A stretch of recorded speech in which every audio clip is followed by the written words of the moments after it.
Am I the a-hole for refusing to help my disabled mother because she plays favorites with my sibling? My mother suffers from a disability and as such is permanently bedridden.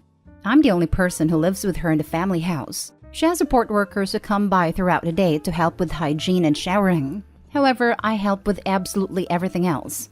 Cooking, paying bills, errands, organizing home maintenance, checking emails, making her comfortable in bed, shopping, managing investments, etc. I do not get paid by the government to be her carer, nor does she pay me, or in any other real way even show her appreciation. She feels entitled to my help, and it's really a thankless job. As part of managing her finances, I logged into her online banking to notice almost $100,000 was missing from her savings account. And further inspection, the money was sent to my sister. So I asked my sister about it, and she told me our mother gifted it to her to buy a highly spec'd Tesla. I was livid by this. Mother has always treated sister as the favorite. Apart from this gift, she has probably given her over $100,000 in other things over the past few years, which I never got. For example, I had to pay for my first car, whereas she got a brand new one paid for. When I moved to college, I had to pay for it myself, whereas my mother, who is wealthy, paid for her to have a premium unit. I burst into my mother's room, going on about how I'm sick of the favoritism, how unfair it is because children should be treated equally, and how she has never known appreciation for the sacrifices I made to be her de facto carer. For example, I can't leave the house overnight, which rules out all holidays, for example. And it's been like this for 5 years since my father died. Initially, I asked if she had any intention of giving me $100,000 to make up for it, and she said no. During our 30-minute argument, she never directly answered how it was fair, instead asking questions like, "Do you feel like you've missed out?" among other questions. It reached boiling point and she ultimately said, "It's my money and I'll spend it on whatever I want." I said, "Fine, I won't be helping you at all anymore." I have now ignored all of my mother's texts for help over the past 2 weeks. I've heard from my sister she's now looking at full-time residential care due to my lack of assistance, which people in my country do as a very last resort as the residents are neglected, fed poorly, and there's no sense of it being your home. Am I the a-hole? Now for the top comments. Not the a-hole. Let your sister step up for once. Tell mommy dearest that her golden child can care for her, because you sure as heck won't be. This is what I came to say. Let the golden child have her. She can drive over in her shiny new car. Right, I love how as soon as she stopped doing everything, the favorite one was like, put her in a crappy senior home. Stat. That's the one the mom chose. Not the a-hole. I think you should have just left without the big blowout. However, if she's intent on playing favorites to this degree, she has no one to blame but herself. She can spend her money how she likes, and you can live your life how you want. Take this opportunity and do that. Not the a-hole. I think you should have just left without the big blowout. It took the blowout for mom to finally admit there was no mistake, and Opie is seen as less than her sister. It was valuable. There's no longer any ambiguity. Opie doesn't have to worry there was some kind of misunderstanding on mom's part, or some kind of manipulation on sister's part. Both mom and sister are totally fine with Opie carrying all the burden without any of the thanks. She's right. It's her money and she can do what she wants with it. But it's your life, and that means you can do what you want with that. And you are in no way obligated to spend that life catering to the whim of a woman who treats you like her personal slave.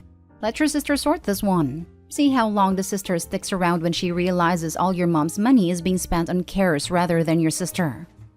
No, she can't. You can't rack up huge bills and force one daughter to do all the labor and then gift the other daughter huge amounts of money. Opie's owed money for all the unpaid labor. If the mom didn't have the money and this was done out of love, sure, but mom has the money and is refusing to pay her caretaker. Next story. Am I the a-hole for removing all of my fiancé's certificates from the wall after he took down my daughter's dog picture? Me, female 34, and my fiancé, male 36, got engaged 2 months ago. I own the house we currently live in, but after he moved in, he started helping out with the mortgage payment. I have a daughter, Ruby, female 12. She adores animals. She had about 7 pets so far in her life. Unfortunately, her dog Tick passed away. He was her closest friend and favorite pet. It was devastating for me as well because he was so precious. As a way to honor him, I've printed a middle-sized picture of him, Ruby's favorite, and put it in a frame and hanged the frame in the living room wall. Ruby was so happy with it, especially since she gets to see him smiling at her when she walks in. It gives her comfort. My fiancé saw it and got upset. He commented on how strange it was to have the dog's picture up on the wall and how much distraction it brings. I felt puzzled because we have all kinds of pictures that were hanging on that wall. He suggested we remove it, but I ignored him. One day, I got home and saw that he's taken it down. Ruby was in her room crying holding the picture. I asked what happened, and she told me that my fiancé took the picture off and told her she's not allowed to have it hung up there. I also told her to keep it in her room if she didn't want to lose it for good. I was shocked. I rushed out and immediately started taking down all the certificates he had on that wall. His doctorate, master's, and bachelor's degrees, and about 4 to 5 other certificates as well. All of them I took down and put it in the bedroom. He discovered what I did and snapped at me and said that it's his house as well and I should respect his input. In my defense, I told him that since my daughter has to keep it in her room, then he too has to keep his certificates in his room according to his logic. He yelled at me demanding that I stop nagging him and acting childishly and spitefully. He wanted to put them back up, but I refused and said that if he does that, then Tick's picture will be put back up as well. He yelled about how I disrespected him at his achievements and treated them as trash and then stormed out. He's been giving both me and Ruby the cold shoulder for days now, saying he won't speak to either of us till we apologize and put those certificates back up on the wall ourselves. Not Day Hall. He doesn't want equal say. He wants a dictatorship. It's clear that he will continue to hurt your daughter behind your back. I will reevaluate my relationship. He told me it's his house too now, so he should be able to have a say in it. I find this illogical because he's only paid 2 months' worth of mortgage. Unlike me who put all my savings and sold important items to be able to get this house.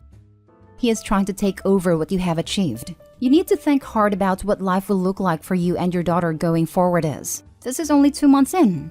What is her emotional well-being worth to you? This is so important. It's not just a relationship now. Opie's daughter will remember forever how her mom handles this man. Plus, if Opie dies, do you think this man will take care of your child? Or will he just sell your house, keep the money, and cart your kid off somewhere? I knew someone who had 3 children, owned her own home. 2 kids to 1 man and 1 from previous relationship. She married a father of 2 and he was distant and cold to the non-bio child. However, he wasn't as bad outwardly to the non-bio child as your fiancé was to your child. Not until the mom died unexpectedly at 42, and he told the 15-year-old non-bio kid that he had a month to get out. He moved a new woman into the house and raised his bio children there, and the 15-year-old wasn't allowed to see his siblings. Lost his mom, siblings, and home all in the same month. He lived with a maternal aunt on her sofa for a few years as she had no space for him. Not Day Hall. He took a picture of your grieving child's dog, threatened her, told you that your house is also his, yelled at you, and demanded an apology. If you marry this abusive man, you and your daughter are going to have a miserable life. Exactly. He's shown her who he is. It's time she makes a decision and drops this miserable man out of her life. Opie, please hear this. There will be many days where you come home and find your daughter crying. Please don't put her or yourself through that. Also, please know your daughter will grow up. And remember that this man mattered more to you than she did, unless you show her that's not true. Sticking around in this scenario may also have an unintended impact on her future relationships. Do you really want her to land in a relationship like the one you have with your fiancé? Next story is titled, Am I the a-hole for choosing to not get involved when my daughter threw away my wife's shampoo collection? I, 39, got married to my wife Nellie, 36, months ago. I have to say that Nellie and my daughter, her stepdaughter, Megan, 16, never gotten along. They have lots of disagreements, had nothing in common, and it was obvious since the first day they met. But I didn't do anything about it, thinking they'd move past their differences and warm up to each other the longer they spent time together. I was wrong, because once we moved in together, the fights got worse. Nellie would complain from Megan throwing away stuff of hers just because she thought it didn't belong there. It's been basically a mouse and cat game, and I've lost track on who's right and who's wrong. I did try to establish some boundaries to try to bring back peace to my home, and had them agree that each stays in their own lane and not bother each other. Nellie said that I was wrong to think that what Megan is doing is okay, but I told her to let it slide. Nellie has a special type of hair care products for her sensitive hair. Shampoo, conditioner, etc., etc. She put them in the bathroom, but Megan ended up throwing them away, saying that Nellie had no right to store her products in the bathroom because it's not her house. To keep the peace, I asked Nellie to just keep her stuff in the bedroom and take it with her whenever she wants to take a shower, to which she agreed. Last night, Nellie took a shower and forgot her hair products in the bathroom. Megan ended up going in there and then the shampoo collection was gone. Nellie freaked out and then had a fight after Megan told her she dumped them out, saying she already warned her about leaving her stuff laying around in the bathroom. Nellie broke down, and when I said I chose to stay out of this because of how petty it was, she blew up at me. She yelled about how I keep letting Megan get away with bad attitude and unjustified misbehavior. Told me to stop enabling her and start setting consequences for her actions. I told her she should have been more careful knowing how Megan is, so I feel like this was preventable. But she said that she forgot her stuff there. I didn't think Megan would go that far. We had an argument, and that was it. Megan is acting nonchalant despite me talking to her, and Nellie went to stay with her parents, saying I need to step up and do something. Now for the top comments. You're the a-hole here, absolutely. She's your child. You should be acting like a parent. Why would you act like they should work it out when it's literally your house and your child? God, I hope she leaves him. You're the a-hole. Seriously, can you imagine having a partner like this? Not only does Opie have zero control over his awfully entitled bully of a daughter, but he refuses to even acknowledge that there's any sort of problem with her treatment of his wife. Opie is so the a-hole, it's unreal. Stuff like this is how some people get anxiety disorders.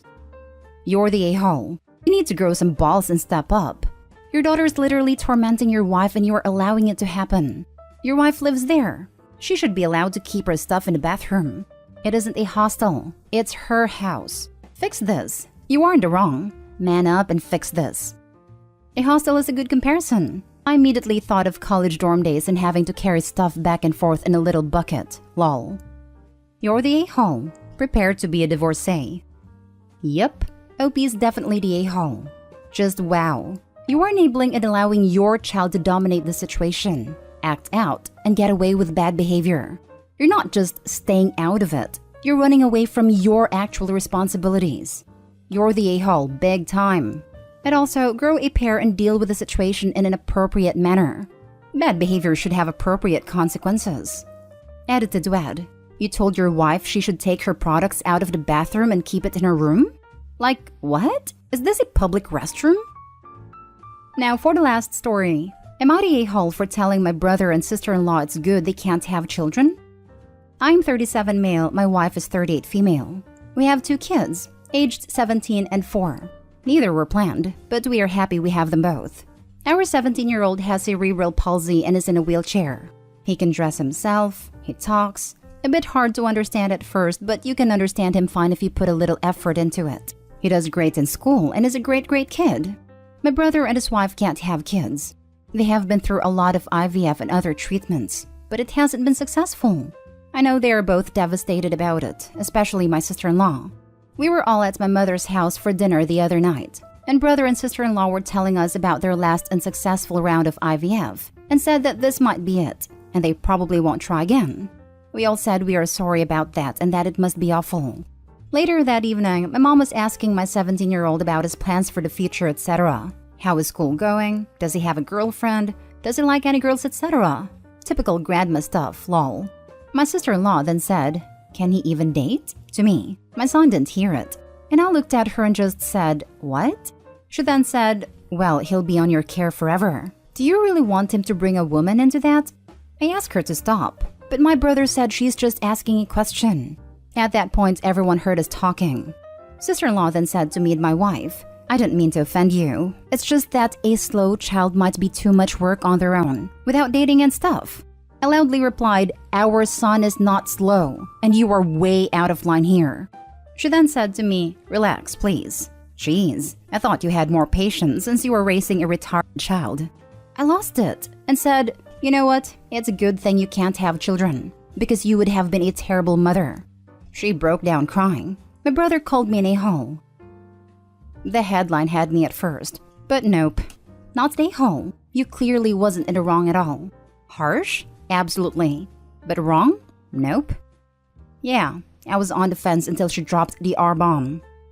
Same. I could kind of excuse her initial question about dating, but to then start throwing insults? No. Not an a-hole. She hasn't even done any real research into cerebral palsy and thinks it's okay to just spout off things she doesn't understand. Maybe what you said was harsh in the moment, but she was being cruel and ableist in front of your child. I hate when people talk like the person they're talking about isn't there. I'd love to see the look on Opie's sister-in-law if she heard that my stepdad has cerebral palsy. Not only did he date, he raised me and is a computer programmer who used to work at Intel. Opie absolutely not the a-hole. If that's how she views your child, then she lacks the compassion and patience to be a parent. One of the managers at my old workplace has cerebral palsy. The only impairment he has compared to others is that he uses a wheelchair. Opie's sister-in-law is a massive a-hole. Imagine one of your nieces or nephews being disabled and doing literally no research into it.